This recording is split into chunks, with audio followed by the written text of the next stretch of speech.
이 이야기를 오늘 제가 감히 한번 해보려고 합니다. 이 자료 정리를 하면서도 조금 틀린 부분이 있을 수도 있고 오역이 있을 수도 있는데 조금 편안한 마음으로 29살 청년의 시각에서 어떻게 보고 있나 같이 한번 보면 좋을 것 같습니다. 문재인의 검찰개혁을 중점으로 보고 이야기를 하는 겁니다. 우리 크롱이 친구나 이제 처음 온 예성인 친구 같은 경우는 어려울 수도 있는데 한번 풀어봐 보도록 하겠습니다. 자, 문재인의 검찰개혁을 이야기하기 위해서는 첫 번째로 이 부분에 대해서 아이고 이 밑에 수정이 안 됐네.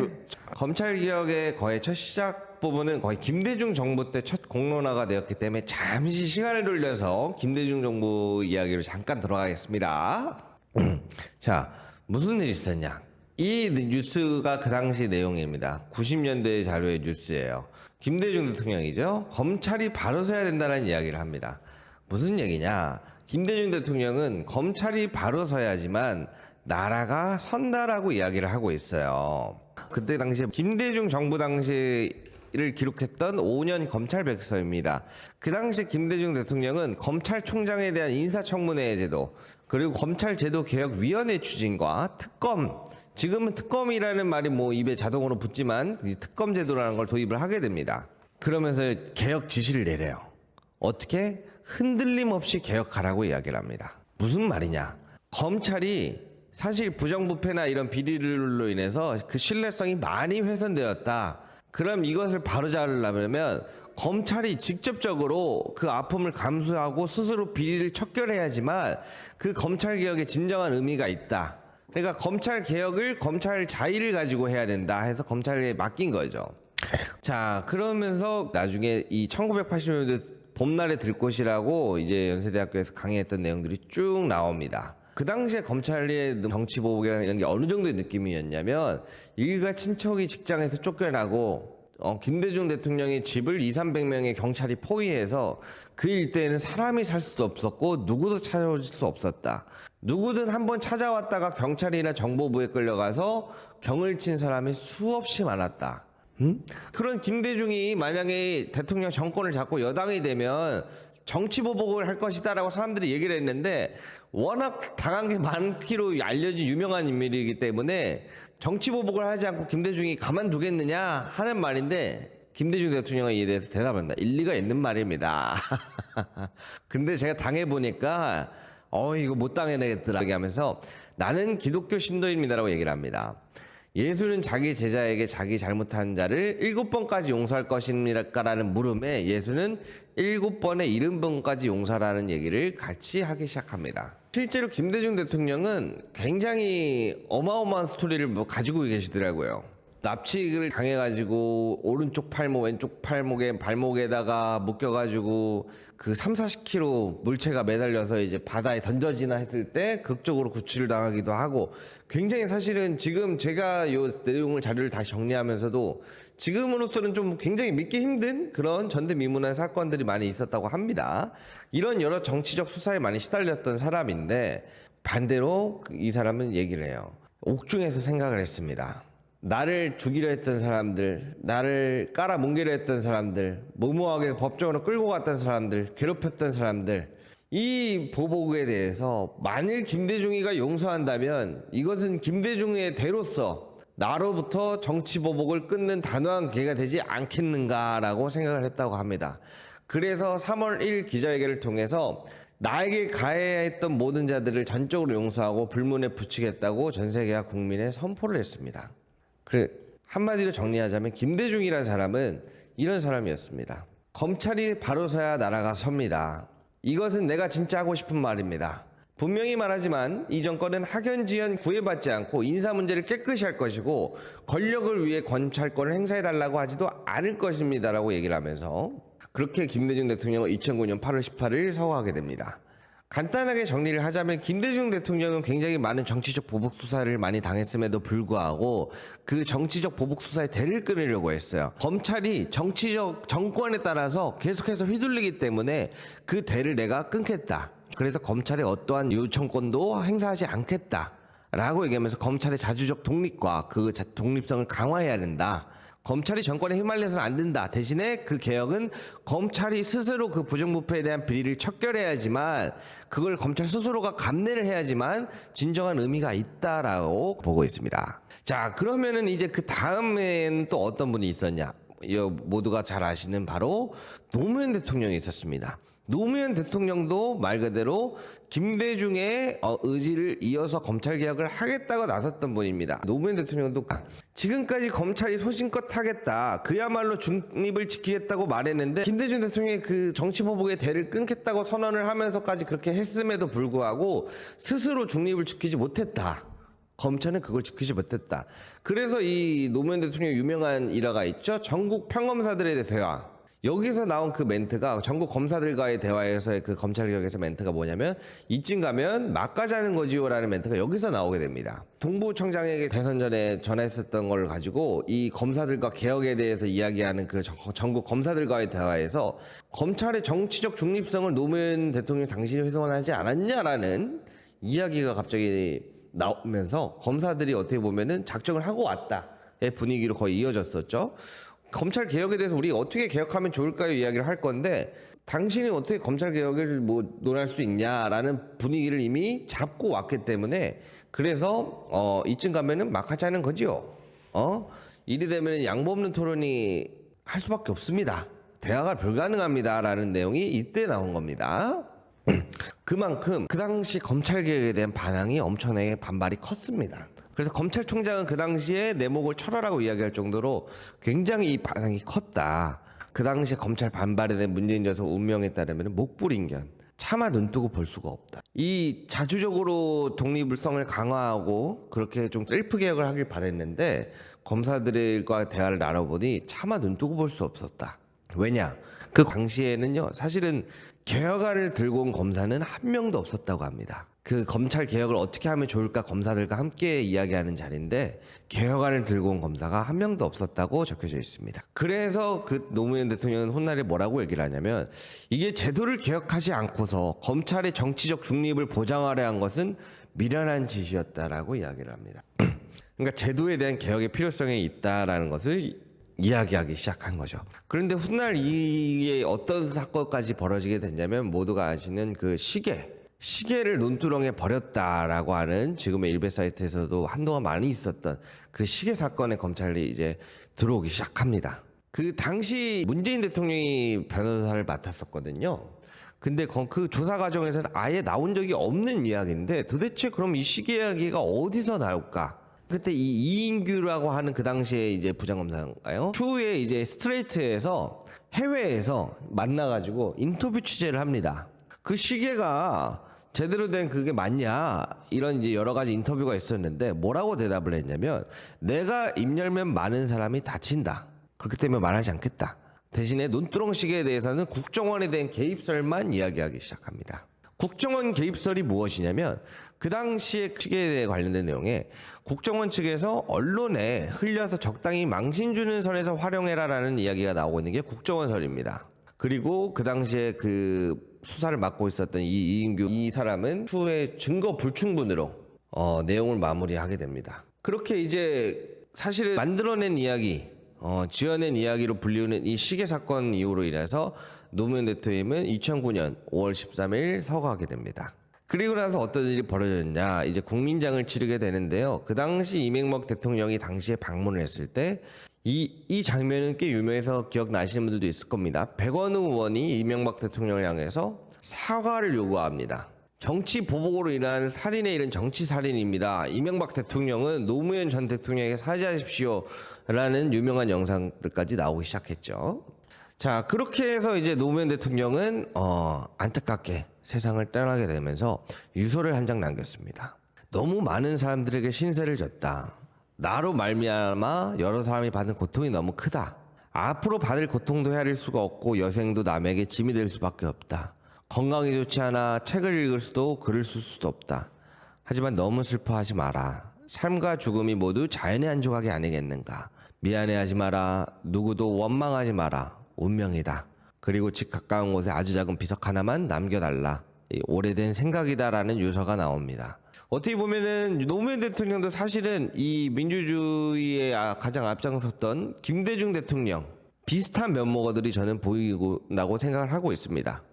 김대중 대통령에 이어서 검찰이 자체적으로 개혁하는 것이 어렵고 그러면 이에 대한 제도 개혁이 필요하다라고 생각을 가지고 있었습니다. 자, 그런데 이때 당시에 노무현 대통령 장례 당시에 가장 눈에 띄었던 한 사람이 있습니다. 바로 그의 최측근이었던 문재인 지금 전 대통령이 눈에 띄었었는데요. 이 아수라장 같은 이 울분과 분노가 함께 이루어지는 장례식장에서 가장 최측근이던 문재인 전 대통령이 예의를 제일 열심히 잘 갖추고 정리를 잘했다고 합니다. 사실 어떻게 보면 분노가 가장 컸을 사람인데 그래도 조문하러 온 사람에게 예의를 갖춰야 된다라고 하면서 그 아수라장을 가장 잘 정리하면서 많은 사람들에게 그때 눈에 띄었던 계기가 되었다고 합니다. 그리고 나서 그 다음에 썼던 글이 바로 2011년에 문재인과 김인혜 교수가 작성한 검찰을 생각한다라는 책을 썼습니다. 참여정부는 역사상 처음으로 검찰개혁을 국가적 과제로 상정하고 시도했습니다. 그동안 제기된 이 모든 하나하나를 의제화하고 제도화하려 했습니다. 물론 하지만 전반적으로 성과보다 실패가 많았습니다. 그러나 우리는 참여정부의 검찰개혁과 그 이후의 과정에서 검찰의 본질을 똑똑히 보았습니다. 그 경험을 분석하고 종합하고자 하는 것이 이 책의 목적이라고 이야기합니다. 그러면서 마지막에 뭐라고 써있냐? 이 책을 노무현 대통령 영전에 바칩니다. 사상 처음으로 검찰개혁의 의지를 가졌으나 제대로 이루지 못함을 탄식했던 노무현 대통령께 이 책을 바칩니다라고 훗날에 이 책을 쓰게 됩니다. 그러니까 사실은 문재인 대통령은 이 노무현 대통령부터 쭉 지켜보면서 검찰개혁에 대한 중요성과 필요성을 누구보다 크게 느낀 사람이에요, 사실은. 자, 그럼 이제 시간이 흘러서 현대로 다시 돌아와야 되겠죠. 자, 그 뒤로 무슨 일이 있었냐? 시간이 흘러서 박근혜 국정농단 사태가 벌어지면서 수백만 명의 촛불 시민들이 일어나고 그 결과 탄핵이라는 일들이 벌어졌습니다. 그 뒤로 문재인 대통령은 5천 명이 넘는 국민 메시지와 함께 대선 출마 의지를 밝힌 사람입니다. 자, 근데 이때 시기가 왜 가장 눈에 띌 수밖에 없었냐? 검찰개혁에 대해서 사실은 가장 강렬히 사람들이 열망했던 시기입니다. 그 당시에는 이제 검찰 사법개혁에 대한 필요성에 대해서 여론조사했을 때 89.8%라는 경이로운 숫자가 나왔던 시기입니다. 아무래도 이제 국정농단 사태와 탄핵을 이루면서 이제 사법농단에 대해서 개혁이 필요하다는 사람들이 들끓을 수밖에 없었던 시기가 가장 강렬했었죠. 아, 야, 그럼 저 90%가 진짜 맞는 숫자냐? 어디 여론조사 기관을 봐도 그때 당시 90%에 가까운 숫자라는 것은 확인할 수가 있었습니다. 뭐 갈수록 조금씩 지나면서 좀 더 많이 떨어지긴 했지만요. 자, 아무튼 검찰 여야 수사가 공정한가? 불공정하다 63.7%. 그리고 그냥 수사 자체는 공정한가? 여야를 떠나서 그것도 60% 이상이 불공정하다라는 이야기가 나옵니다. 그래서 그 당시에 이 열망을 얼마나 뜨겁게 볼 수 있냐면요. 문재인 대통령이 검찰 개혁을 답변하는 순간 305만 명이 동시 시청할 정도로 아주 뜨거웠습니다. 그래서 노무현 대통령님의 죽음 다음에 문재인 2012년 12월 대선 후보 당시에 이에 대해 완전 이를 악물고 나오셨던 모습들이 사람들은 기억하고 있습니다. 대통령 및 청와대가 검찰 수사와 인사에 관여했던 악습을 완전히 뜯어 고치겠다라고 이야기한 적이 있어요. 그러면 검찰 개혁에 대해서 어떤 부분을 대체 개선해야 된다고 보는가? 아무래도 검찰 수사의 외부 영향 요인 중에 정권에 따라서 이게 갈리는 게 많고 뭐 국회 여론 여러 가지들이 있다. 그리고 또한 가장 큰 문제점으로는 외부 수사 개입과 전관 예우, 기소권 독점, 불공정 인사 이런 부분들이 이렇게 차례대로 볼 수가 있었고 그런 방향성을 어디로 가야 되냐는 부분에 있어서 수사 공정성을 확보해야 된다. 그리고 검찰 권한을 축소해서 기소 수사권을 분리해야 된다. 비리 전담기구 설치해야 된다. 인사권을 독립해야 한다. 이제 앞에서 나왔던 이야기들과 지금 현대 이야기가 맞춰지기 시작하죠. 이에 대한 얘기들이 쭉 나옵니다.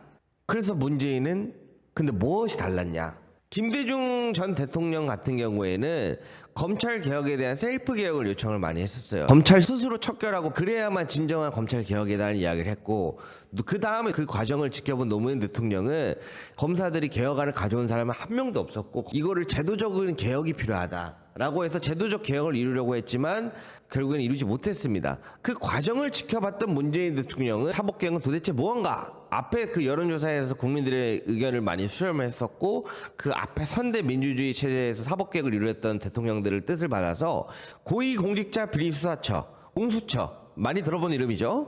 공수처 설치와 검찰 조직 개폐역, 그리고 인사권을 통제하고 검경 수사권 조정, 후임 대법원장을 인선을 통한 사법부 개혁, 그리고 5대 중대 부패 범죄에 대한 양형 대폭 강화 등 이런 부분에 대한 사법개혁을 추진하려고 했습니다. 그런데 이 문재인 대통령은 이 열기가 엄청나게 뜨거웠던 사람인데 하나의 딜레마에 빠지기 시작합니다.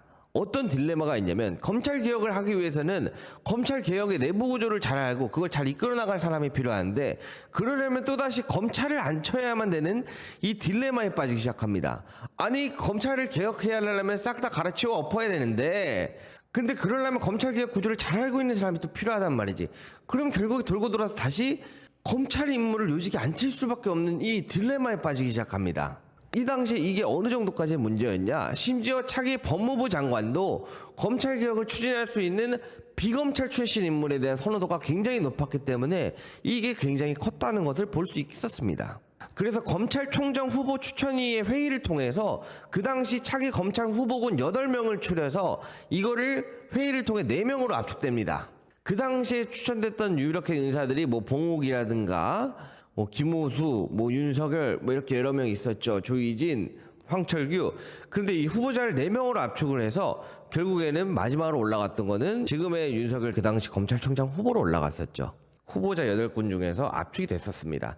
그러면은 사실 이 부분에 대해서 지금 사람들이 굉장히 이야기가 많습니다. 문재인 대통령이 윤석열을 임명하고 결국 해임 안 한 건 문재인 대통령이 아니냐?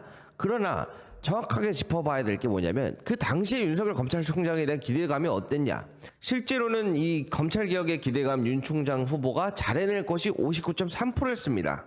59.3%고 다른 여론조사에 따르면 거의 75% 정도까지 그에 대해서는 엄청나게 높았습니다.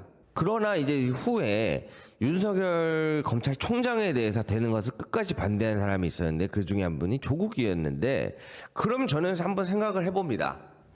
그러면은 조국은 이 당시에 민정수석이었습니다. 그러면은 이 윤석열 검찰총장을 당시에 후보에 추천했던 사람이 누구고, 그 민정수석이 반대를 하는 의지를 가지고 있는데, 그러면은 그 민정수석과 대통령 사이에서 누가 이 사람에 대해서 임명 강행에 대한 바람을 불어넣었을까? 라는 합리적인 의구심이 들 수밖에 없습니다. 왜냐? 이 이야기는 추후에 그 다음 조국 장관 다음에 추미애 장관까지 이뤄지니까요. 추미애 장관이 이번에 나와서 이야기했었던 게, 물러나달라고 대통령이 요청했었던 것 중에 큰 이유가 4월에 7일 재보궐선거에 대한 이야기를 계속 여러 번 방송에 나와서 이야기했습니다. 그러면 민정수석보다 위고 대통령보다 아래면서 법무부 장관보다 위인 그런 영향력을 가진 사람이 당내 민주당 재보궐선거를 이야기하면서 동시에 윤석열 검찰총장을 계속해서 밀어줬던 사람이 누군가? 저는 그 사이에 있다고 보고 있습니다. 그 사람이 아닐까라는 이런 합리적인 의심들이 나오기 시작합니다. 자, 그러면은 좋습니다. 당시에 왜 그럼 윤석열 총장의 임명에 대해서 높을 수밖에 없었냐, 여론이나 이런 게, 그 당시에는 이제 불법 대선 자금부터 해가지고 박근혜 최순실 국정농단, 박영수 특검에서 수사팀장을 맡고 이재용 삼성시 부회장을 구속하는 등 당시 적폐청산에 대한 뭔가 그런 특수통으로 활동을 해왔습니다. 그런데 이 특수통에 대한 문제, 이게 참여연대에서 5년간의 문재인 검찰 백서에 대해서 작성했을 때 나왔던 내용 중에 하나인데요. 이때 당시에도 보면은 적폐수사와 특수통 약진, 이 부분이 첫 부분으로 나옵니다.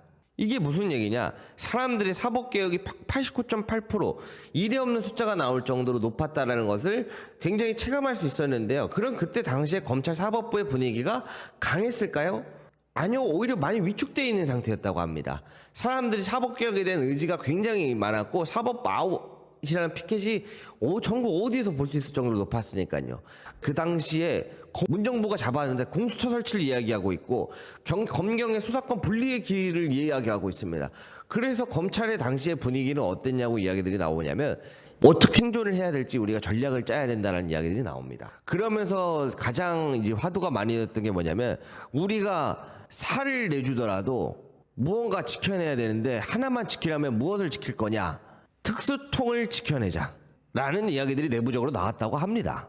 그래서 다른 부분에 대한 양보들은 거의 다 어쩔 수 없이 하되 특수통을 지켜내면서 다시 시작해보자 라는 이야기가 나옵니다.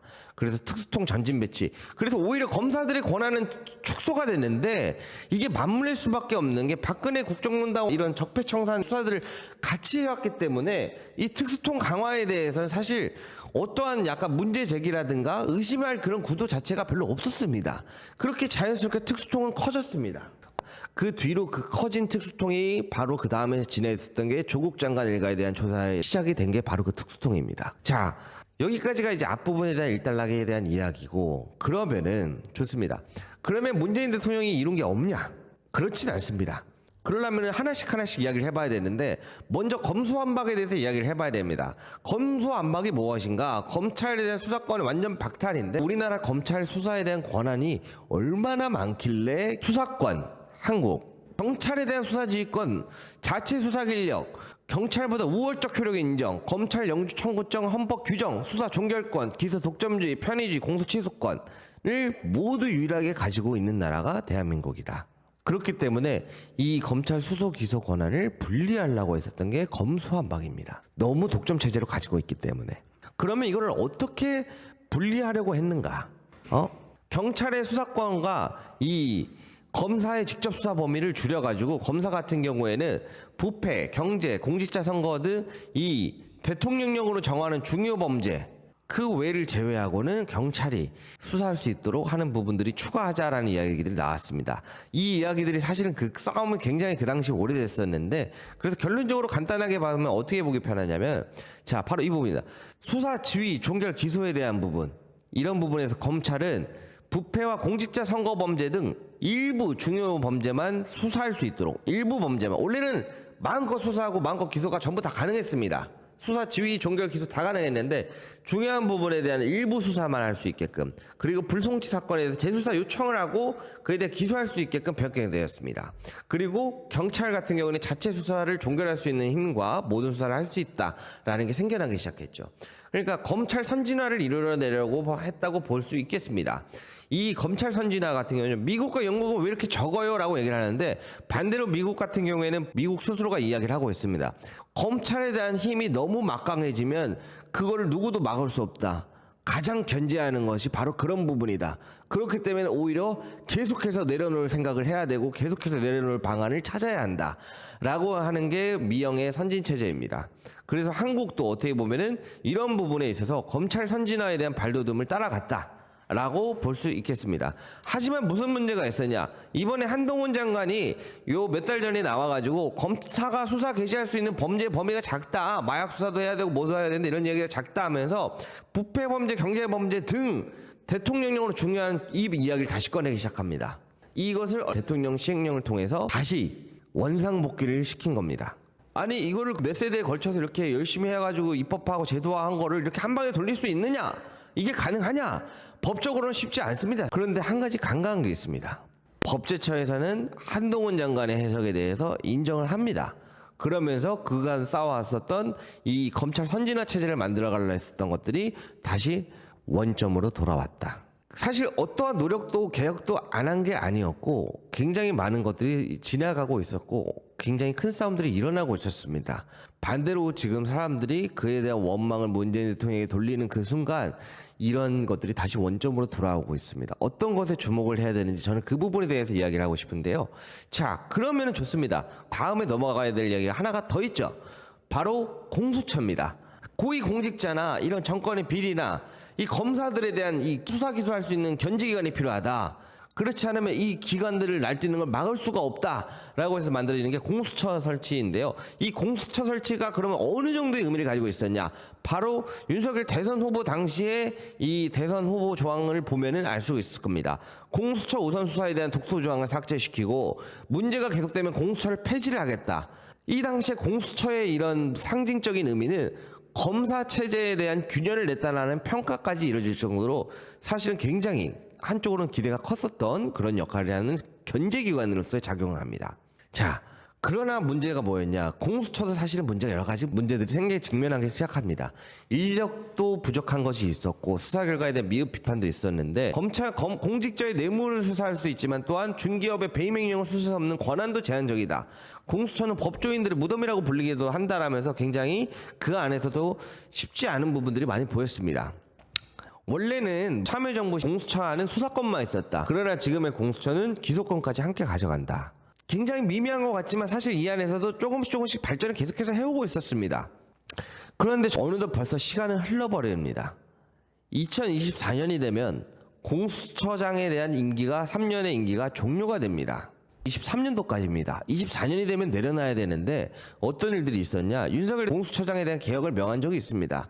그 당시에 공수처장에 있었던 임기 3년을 지키겠다라고 얘기한 것은 윤석열 개혁편에 서지 않겠다. 그러므로 임기 3년이 마치면 내려가겠다라고 이야기를 한 겁니다. 그럼 공수처장의 자리가 비죠. 공수처장의 자리를 누가 튀어요? 대통령이 임명을 합니다. 사실은 굉장히 좋은 의도로 많이 됐으나 문재인 대통령도 그 당시 사법개혁에 굉장히 많은 딜레마와 문제들을 직면하고 있었습니다. 그런데도 왜 문재인 정부의 사법공약 이행률을 53.2%라고 평가하는가? 물론 부족한 부분도 있고 마음에 들지 않는 부분도 있고 너무나도 힘들게 했었던 윤석열 총장에 대한 대선 후보까지 갔던 그런 원 책임도 물어볼 수가 있겠습니다. 하지만 중요한 게 뭐냐면요. 이 공수처 설치나 이런 부분은 24년 동안 사실은 이뤄져 왔던 겁니다. 김대중 대통령부터 이야기가 나왔던 게 공수처 설치였는데요. 한 번도 이루어지지 못했다가 처음으로 이루어졌던 겁니다.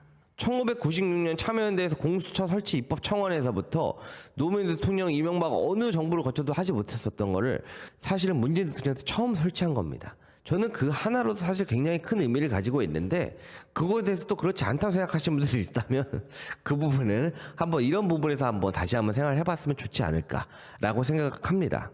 그래서 이야기를 하자면 이런 사법개혁에 대한 확실한 의지가 있던 사람이 왜 그러면은 윤석열이라는 그 당시 검찰총장을 쳐내지 못했는가? 사실 그 부분에 대해서는 임명권과 해임권을 가지고 있지 않았냐 대통령이. 근데 왜 조국 장관과 추미애 장관이 물러나는 걸 지켜보면서까지 왜 윤석열 총장을 그 당시 쳐내지 않았냐라는 이야기를 하실 수가 있는데요. 그런 얘기를 하려면 앞으로 잠깐 돌아가서 조국 장관도 사실은 이야기를 하자면 법무부 장관을 맡게 되는 사람이 검찰 개혁을 하게 되면 그 뒤로 법무부 장관을 팔 가능성을 제기했던 적이 있습니다. 그런데 반대로 그 적은 민주당에서 더 많았다라는 이야기들 많을 정도로 아픈 그런 기억이 있었죠. 그럼 이런 조국 장관을 물리치면서까지 왜 윤석열 총장을 냅둬야 했냐? 왜 안 잘랐냐? 그 부분에 대해서 사실은 실망감이 크신 분들이 많을 거라고 생각합니다. 그 부분도 똑같이 설명이 됩니다. 문재인 대통령은 옛날부터 검찰에 대한 개혁에 대한 강력한 드라이브가 필요하다는 걸 알고 있었고 그걸 강조했던 사람입니다. 근데 어떤 거에 대해서 검찰권에 대한 민주적인 통제에 의해서 검찰 인사에 대해서 묻자 대통령은 인사권을 존중해야 된다고 이야기합니다. 그게 무슨 얘기냐? 저는 이거를 조금 이렇게 한번 해석을 해봅니다. 문재인 대통령의 사람은 굉장히 원칙주의자이고 그에 대해서 민주주의 체계를 지키려고 하는 사람 중에 한 사람입니다. 그래서 그 당시에 그 사람의 인터뷰를 여러 가지 전문을 들여다봤을 때 원치 않았을 거라는 생각도 높습니다. 하지만 검찰총장 후보 추천에서부터 인사청문회를 거쳐서 추천으로 올라온 사람을 내 마음에 들지 않는다고 해서 임명하지 않고 내 마음에 들지 않는다고 해서 해임한다면 그게 어떻게 올바른 민주주의 체계라고 볼 수 있는가? 그건 대통령이 독재라고 아마 생각하지 않을까라고 생각을 합니다. 그래서 이 추후에 여담으로 이제 조국 장관이 아마 다른 인터뷰에서 그런 얘기를 한 적이 있습니다. 내가 문재인 대통령에 대해서 조금 더 알았더라면 그때 당시에 그 후보 추천에 대한 보고서를 다시 한번 검토하고 올렸어야 했는데 사실 비슷합니다. 조국 장관님도 그거를 자기가 손을 대면 안 된다고 생각하는 게 있었던 게 큰 것 같아. 인터뷰 전문을 들어보면. 그래서 결론적으로 인쇄 책임자로서 그 당시 대통령에게 이 보고서를 올리지 말 거라는 후회라는 듯한 인터뷰를 합니다. 자, 그래서 정리를 해보자면 이렇습니다. 문재인 대통령도 그는 검찰개혁에 대한 갈망이 누구보다 높았습니다. 누구보다. 앞선 김대중 대통령의 뒤를 이은 노무현 정부의 가장 최측근이었던 문재인 대통령이 그 장례를 치르면서 쏟아내는 눈물을 흘리면서 그 검찰을 말하다라는 회고록에서 노무현 대통령을 위한 책까지 쓰면서 누구보다 그 갈망이 높았습니다. 그러나 그 갈망이 높았으나 오랜 시간에 걸쳐 쌓아온 이 숭고한 민주주의 체제를 무너뜨리면서까지 그걸 개입해서 지켜야 돼서는 안 된다고 생각을 했던 겁니다. 그래서 저는 반대로 여쭤보고 싶습니다. 문재인 대통령에 대한 사실 비판이나 비난, 원망, 실망, 서운함 이야기할 수 있다고 봅니다. 그러나 이 사람은 사실 민주주의의 이 앞선 역사에서 봤을 때 누구보다 검찰개혁에 대한 갈망이 없던 사람이 아니었고 많았던 사람이었는데 여러 가지 현실의 벽에 부딪힐 수밖에 없었습니다. 그만큼 사법개혁이라는 게 굉장히 어려웠다는 걸 알 수 있었던 게 이 여러 가지 첫 번째 딜레마. 검찰을 개혁하기 위해서 검찰을 다시 요직에 앉혀야 되는 딜레마. 그러려면 검찰의 내부 구조를 잘 알고 검찰의 리더를 수행할 수 있는 사람을 검찰총장 후보를 다시 검찰을 뽑아야 되는 이 딜레마에 빠졌고 이 딜레마에서 벗어나는 거에 대해서 굉장히 큰 압박감이 있지 않았을까라고 생각을 합니다. 이게 민주주의 체제의 역사에서 놓고 쭉 김대중 대통령부터 쭉 보고 보면 어때요?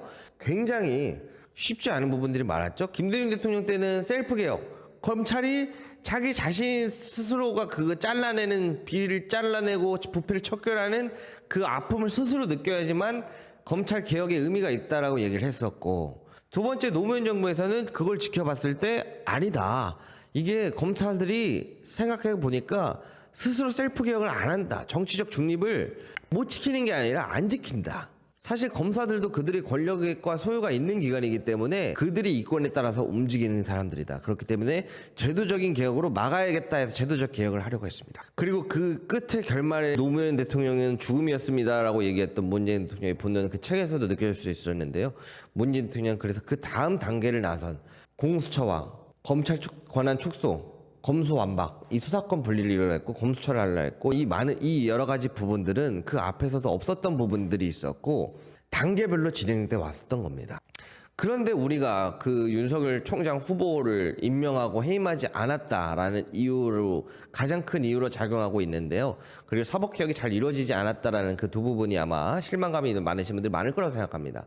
하지만 이 원칙주의자 같은 이 문재인 대통령은 여러 가지 이야기들을 쭉 나열해놓고 봤을 때 누구보다 갈망이 컸지만 민주주의 체제를 붕괴시키면서 자신이 개입하면서까지 해서 이루는 그것은 의미가 없다라고 생각한 게 아닐까 라고 생각을 합니다. 그래서 제가 어제 텍스트를 적어왔어요. 그렇게 저는 문재인 대통령이 사법개혁에 대한 쓰라린 뼈아픈 교훈을 남겼다고 생각합니다. 누구보다 의지가 있었고 갈망을 했던 사람이지만 여러 가지 당면에 부딪힌 문제들과 현실에 대한 벽이 너무 높았다고 봅니다. 많은 지금 민주주의 사람들의 마음에 어떻게 보면 작금의 시간을 만들어냈다는 것에 대한 지금 대통령 윤 정권에 대한 이런 살아린 비판 또한 감내해야 하는 것은 어쩌면 문재인 대통령의 숙명으로 받아들이고 있을지 모른다는 생각이 듭니다.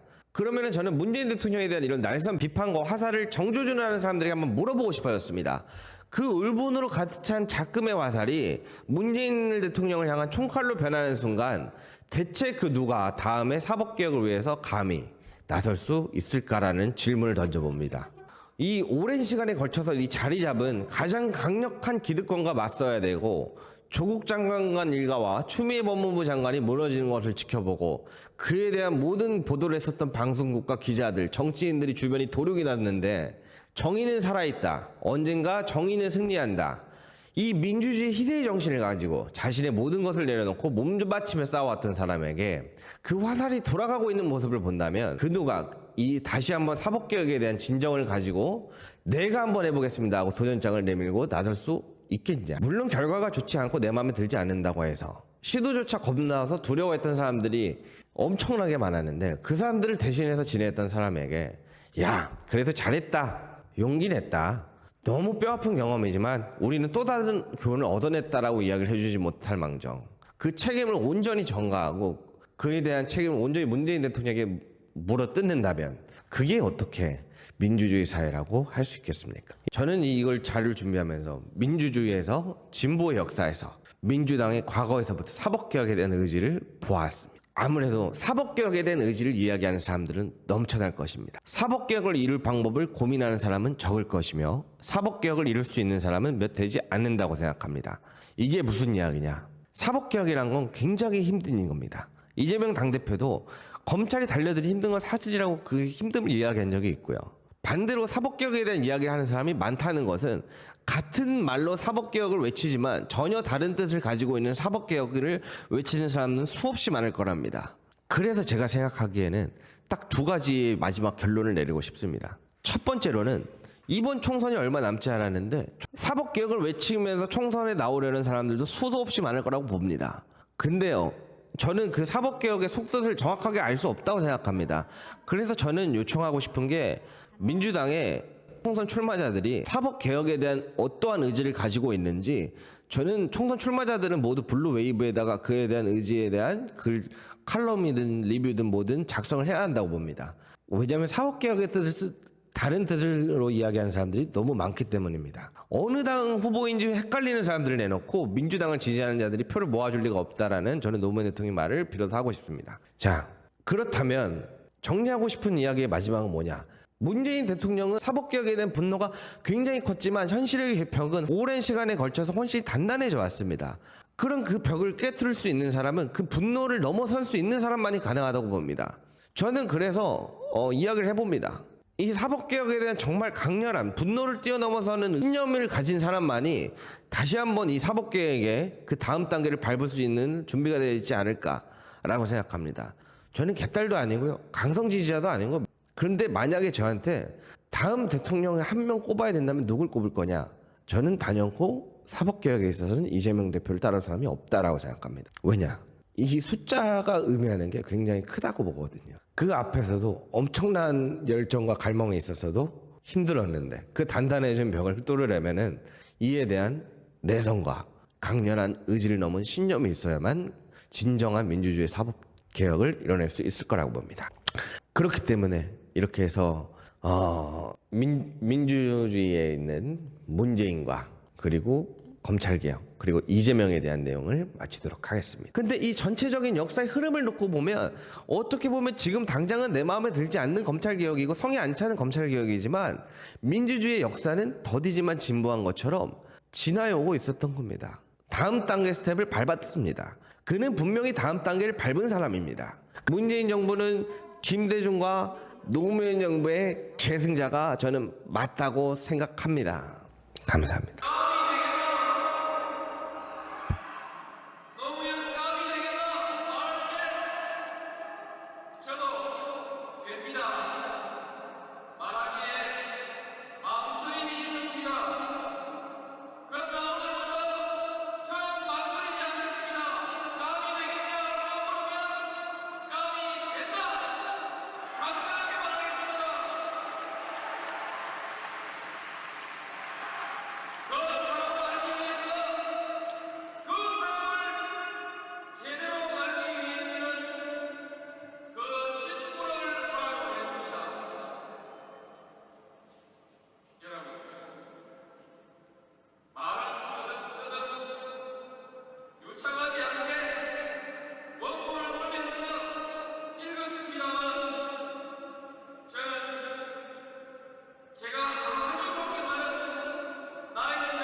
Thank you.